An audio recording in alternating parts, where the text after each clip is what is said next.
Umabot sa 205 na kataong may kasong kinakaharap ang naaresto ng mga kapulisan sa Police Regional Office 6 sa ilalim ng pamumuno ni Police Brigadier General Jack L. Wangki, RD Pro 6 sa isinagawang 203 manhunt operation sa buong rehiyon ng Western Visayas nitong buwan ng Mayo taong kasalukuyan. Ayon sa report ng Pro 6, kabilang sa mga naaresto ay ang 36 na most wanted persons, 4 sa regional level, 4 sa provincial level at 28 sa municipal level. Ang natitirang 169 na nadakip ay kabilang sa other wanted persons. Ipinahayag ni Police Brigadier General Jack L. Wangki ang kanyang papuri sa mga operasyong isinagawa. Aniya, ang mga tagumpay na ito ay bunga ng mas pinatibay na pagtutulungan ng pulisya, komunidad at iba pang ahensya ng gobyerno. Dagdag pa niya, magpapatuloy ang walang humpay na paghahanap sa mga natitirang wanted persons sa rehiyon upang mapanatili ang kaayusan at kapayapaan. Nanguna ang Iloilo Police Provincial Office sa pinakamaraming na arestong most wanted persons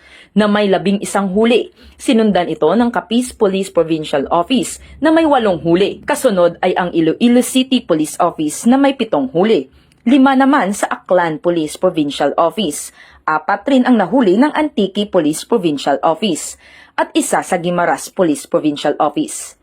Sa other most wanted person naman, muli ring nanguna ang IPPO sa 63 na naarestong individual o katumbas ng 30.7% ng kabuuang bilang.